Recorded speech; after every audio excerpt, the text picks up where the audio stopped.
Nakhon Phanom Province, Thailand, launched a waste-free community pilot project to promote proper waste management practices with communities. Deputy Provincial Governor Tawachai Siri Watananukun led provincial officials, local governments and members of communities in the launch event, which aims to create public awareness, especially youth, on the importance of garbage separation in the community. It also aims to build understanding in the public on waste disposal, recycling and waste separation for money. Activities and exhibitions were organized at the launch, including exhibits on the benefits of recycling and waste separation practices, costumes made of recycled materials, recycling fashion show and waste innovations.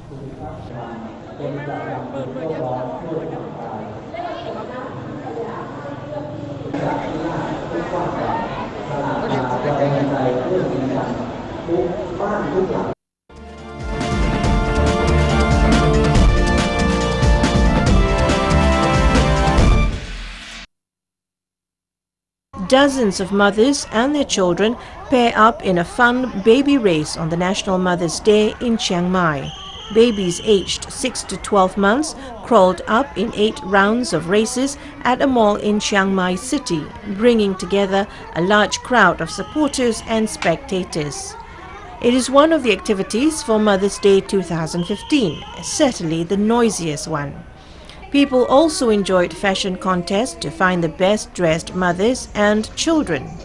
Elsewhere, Thai people celebrated the Mother's Day occasion with several activities as tribute to Queen Sirikit on the occasion of Her Majesty's 83rd birthday anniversary on Wednesday.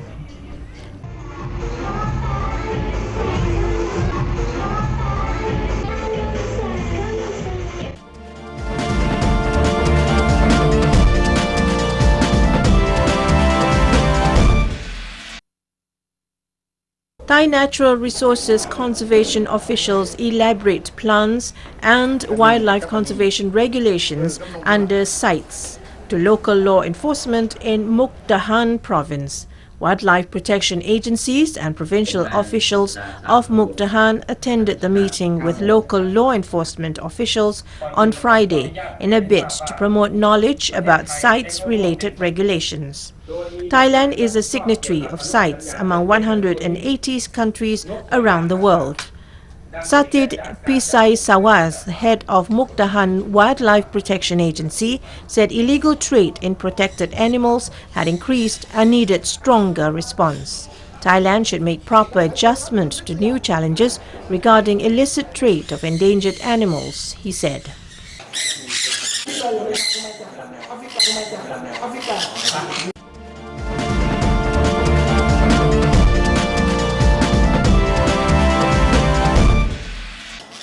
Villages in the central dry region of Myanmar face insufficient water supply almost every year.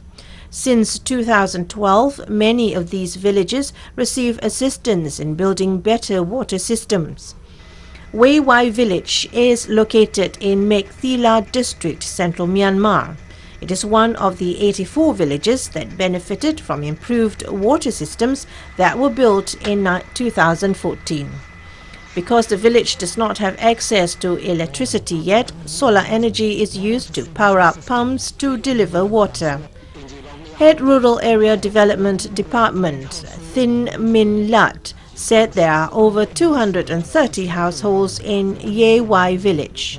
Since people in this village face lack of water for drinking and other uses, water distribution system by using solar power was implemented with the aid of China-Myanmar Friendship Association. The project was provided 15 million kyats or $1,500 by China-Myanmar Friendship Association. Pump and other related pipe accessories were donated by Golden Key Company. Solar power water distribution can supply 1,500 gallons per hour to 4 tanks in the village. The water is coming from Ye Wai Creek, supplied mostly to village tanks, where villagers can directly fetch water from 9 a.m. to 4 p.m. The water distribution system is based on using 18 solar plates. About 3,000 feet long, 3 inches wide water pipe was connected to the village. President of Water Distribution Committee Maung Ai said their village is facing lack of water for drinking and other uses for so long. But now they have enough water because of solar power. If they dig an artesian well, they have to dig 300 or 350 feet long into the ground, but they only get salty water, so they cannot use it. Maung Ai is really pleased that their village has enough water right now. For now, villagers are happy their need for sufficient water has been addressed. Villager Kin Sai Thai said he is 41 years old and has been raised here since he was born. He said they didn't encounter lack of water when they were young, as they got enough rainwater and the weather was quite good. Now he is happy as he can use water from the distribution system by using solar power for cooking and washing. Villager Ngi Win said now they don't need to go to the creek to get water and they can have water from the tank. It is so convenient and is glad for that. The villagers have to pay about 2,000 kyats or $2 per month for water supply, and those fees are used for maintenance of solar water pumping system.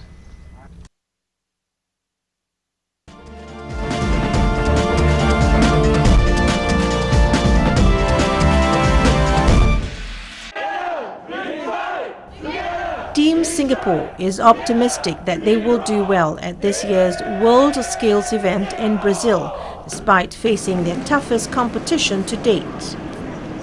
CEO of the Institute of Technical Education, Bruce Poh, who is leading the team, made this point as the 4-day biennial event kicked off. He said that most categories are seeing more competitors and the caliber of participants have also improved. A final cheer before the 22 youths representing Singapore went off to pit their skills against others from all around the world. Singapore is participating in 20 out of 50 categories in the World Skills Competition in Sao Paulo, and hopes are high the country can rake in its 8th consecutive gold in IT networks systems administration. Beauty therapy has been another area of excellence, with Singapore bagging gold medals in the previous 2 competitions. However, France, the United Kingdom, Malaysia and Taiwan are strong challengers this time around. I'm doing the day spa. Day spa is actually a basic facial and body massage. I felt nervous because it's my first day, so I was prepared. But when the things start, I felt the pressure. There are 1,200 competitors this time, the largest ever, and you know that these are all well trained, best in the country, all ready to go and get their medals. So ours too. I think our chaps are very well prepared. They have been coached by the expert, by the coaches in their respective institution. So as far as we know, they are all ready to go. I hope for the best, and I think they will do well, like in the previous years. Singapore is also eyeing a 5th goal in health and social care. It's seeing 16 participants this year, up from 12 in 2013, and strong contenders include Finland, which came in 2nd previously. Competitors can be scored based on objective marking, where points are awarded when a task is completed. There is also subjective marking, where points are decided by a panel of judges from various countries. Going for gold would mean trying to accumulate and attain the maximum score of 600 points. Those who score at least 500 points will bring home at least a medallion of excellence.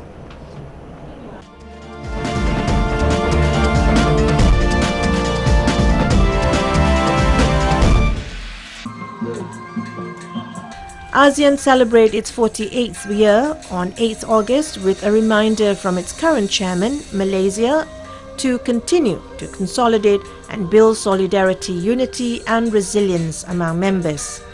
Prime Minister Datuk Sri Najib Tun Razak said by putting these efforts in place, ASEAN could bring better progress for its people and be a force to be reckoned with in Asia and internationally. He called all members to join hands and to forge ahead and build a long-lasting, prosperous and inclusive future for ASEAN and its people. He narrated how ASEAN Day had a special resonance for him as his late father Tun Razak Hussein was one of the founding fathers who signed the Bangkok Declaration in 1967, which brought ASEAN into being. The declaration binds ASEAN members to actively promote peace, stability, growth, progress and development, with an emphasis on collaboration and mutual assistance. The Prime Minister said with a community of 600 million people, ASEAN today is on the verge of realizing the ASEAN community by the end of the year and poised to become a major global player. In 15 years, ASEAN could well become the fourth largest market after the European Union, the United States and China. The intra-ASEAN trade increased to $609 billion last year, a jump from $458 billion in 2008. If we manage to raise the level of trade from 24% to 40%, the incremental impact on the ASEAN economy could be in the region of $2.5 trillion annually. The more we strengthen the ASEAN community, the more we will gain. Malaysia had chosen to emphasize on the idea of a people-centered ASEAN under its chairmanship this year, which showed that the grouping had always been about its people. The Premier added he is looking forward to the first ASEAN People's Awards next year. It is important that we recognize and showcase those who are making a real difference in community building. There may be people or groups that are already well known, or they may be unsung heroes. They will provide inspiration for the peoples of us and be examples of what we can do when all of us, all of our many faiths and races come together as one.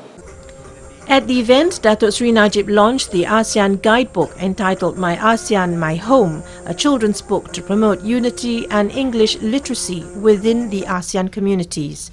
The initiative helps to nurture ASEAN's amazingly talented and creative younger generation. In conjunction with ASEAN Day, Malaysian Postal Service released a special joint issue of ASEAN Community commemorative stamps. The stamps portray a common design to reflect the oneness of the community. The winning stamp design came from Vietnam Post, symbolizing unity and equality.